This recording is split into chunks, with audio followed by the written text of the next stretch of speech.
Hello guys, welcome to my channel. Episode की शुरुआत कार्तिक से होती है। वो सुरभि का दुपट्टा पकड़ता है और उसे उसके साथ आगे जाने के लिए कहता है ताकि वो रास्ता पार कर सके। फिर वो दोनों रास्ता क्रॉस कर लेते हैं। फिर वो अंत में अस्पताल पहुंच जाते हैं। कार्तिक सुरभि के साथ और पूछता है कि वो यहाँ क्यों आए। वो कहती है कि उसकी तबीयत ठीक नहीं है। डॉक्टर फिर आते हैं, देखते हैं कि कार्तिक ने कौन सी मेडिसिन ली थी और वो कहते हैं कि ये गलत मेडिसिन है और हानिकारक भी है और यहाँ तक कि घातक भी हो सकती है। वो चौंक जाती है। फिर वो कहता है कि उन्हें चेकअप शुरू करना होगा। वो समझती है। फिर वो एक नखरे करने लगती है कि वो चेकअप नहीं करवाएगी। फिर डॉक्टर कार्तिक से उसे समझाने के लिए कहते हैं।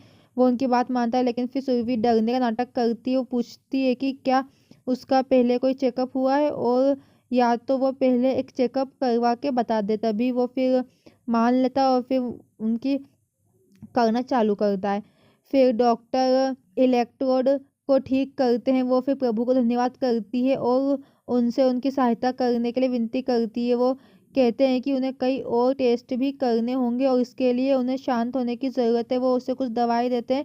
वो कहते हैं कि वो कुछ टाइम बाद वापस आ जाएंगे। फिर सुई उसे मेडिसिन देने लगती है और वो कहता है कि वो ताई से ही दवा लेता है। वो कहती है कि उसे इसलिए मिला क्योंकि वो जानती थी कि वो उसके साथ है, इसलिए वो दवाई साथ में ले आई थी। वो कहता है कि वो भूखा है। फिर वो उसे खाना देती है और उसे कहानी भी सुनाती है। वो सीता के बारे में पूछता है, वो सुनाने लगती है। फिर वो वापस आते हैं और उसे कुर्सी से वो लोग बांध देते हैं। वो फिर उसे एक बहाना देती है, लेकिन जब वो बंधना शुरू होता है तो वो निडर हो जाता है। कार्तिक व्याकुल और निडर होता है क्योंकि वो उसके सिर पर इलेक्ट्रोड लगाते हैं और उसे कुछ इंजेक्शन लगाते हैं ताकि पता चल सके कि क्या गलत है। सुरभि उसे शांत करने की कोशिश करती है, लेकिन वो खुद हैरान हो जाती है।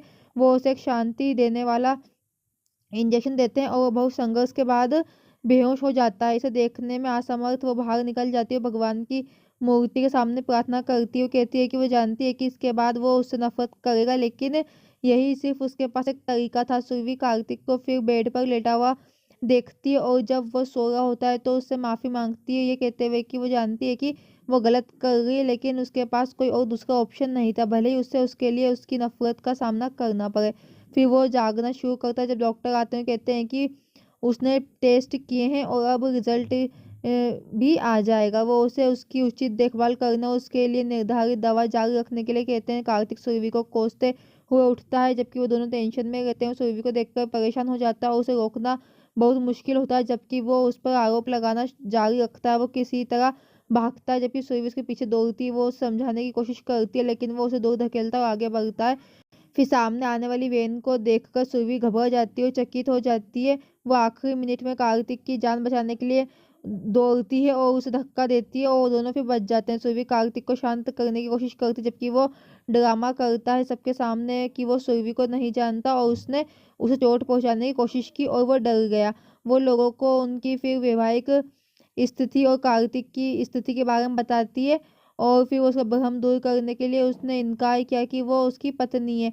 वो कहती है कि वो झूठ नहीं बोल रही है और उसे किसी भी तरह साथ आने के लिए कहती है, लेकिन वो किसी को पकड़ लेता है और बोलता है कि वो उसके साथ नहीं जाएगा। सुरभि से माफ़ी मांगती है, उसे घर आने के लिए कहती है, लेकिन वो नहीं मानता है और एक ऑटो वाले के साथ खड़ा होता है और कहता है कि वो उसके साथ जाएगा। वो उसकी बात फिर मान लेता है। अनिकेत वकील के साथ फिर घर पे आता है और कहता है कि चूंकि कार्तिक दिमाग के सही फ्रेम में नहीं है, वो चाहता है कि एक व्यक्ति को पूरा बिजनेस दे दिया जाए। फिर प्यारे ताई और बिंदु के साथ आती है। ताई पूछती है कि उसने उसके काम को आसान बनाने की जहमत क्यों उठाई, क्योंकि अब जब उसके पास है तो वो उसे एक तरफ हटने के लिए कहती है ताकि वो वकील से बात कर सके। वो कारण बताती है और उसे फिर संरक्षक बनाने के लिए कहती है। अनिकेत मुस्कुराने लगता है और फिर बोलता है कि इस विचार को बकवास कहता है। वो बताता है कि कैसे पत्नी को सब कुछ मिलता है कानून के अनुसार, मां नहीं, और वैसे भी वो कार्तिक की मां भी नहीं है और मां कहलाने के लायक भी नहीं है, क्योंकि वो उस पर केवल एक कलंक है।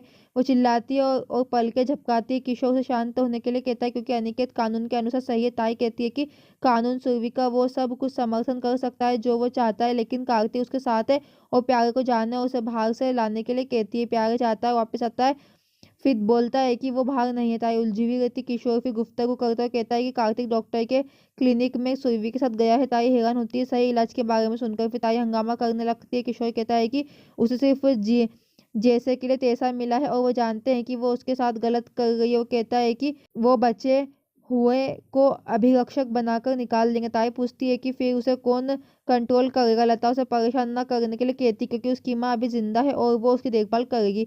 वकील कहते हैं कि कानूनी दस्तावेज तैयार हो गए हैं, सिर्फ सुरभि के साइन चाहिए। हेमा बताती है कि एक बार कार्तिक के ठीक हो जाने के बाद वो वापस आ जाएगा और वो फिर से जेल में सड़ेंगे। अनिकेत और हेमा को ताई का सूटकेस लाते हैं और ये कहते हुए उसे बाहर निकालते हैं कि सभी को तुरंत बाहर जाना होगा। हेमा और किशोर अपने फिर समकक्षों की देखभाल करते हुए उन्हें बाहर निकालते हैं, जबकि अनिकेत ताई के सामने खड़ा होता है और कहता है कि वो इस तथ्य को भूल जाना पसंद करता है कि वो उसकी माँ है, क्योंकि वो शर्मिंदा है और वो पूरी तरह से भूल सकता है। वो जब वो उससे घर छोड़ने के लिए कहता है और वो चारों ओर चिपक जाती है, वो उसे फिर जानने के लिए कहता है। ताई ने उसे टेंशन से देखा। लता भी ताई को जानने की चेतावनी देती है क्योंकि उसका बेटा भी आज ताई को बचाने के लिए यहाँ पे नहीं है। ताई उसे याद दिलाती है कि वो पिछली बार बाहर आई थी और वो इस टाइम को भी संभाल लेगी। ताई गुस्से में रहती है लेकिन कुछ नहीं कहती, चली जाती है बाहर। प्यारे ने ताई पर बिंग के इतने लापरवाह होने का आरोप लगाना शुरू कर दिया। ताई ने उसकी बेकारता की ओर इशारा करते हुए उसे जोर से थप्पड़ मारा, जबकि वो आपस में लड़ते हैं। तब बिंदु उन्हें रोकने के लिए कहती है और पता लगाते हैं कि अंदर कैसे जाना है और फिर हाथापाई में पड़ जाते हैं।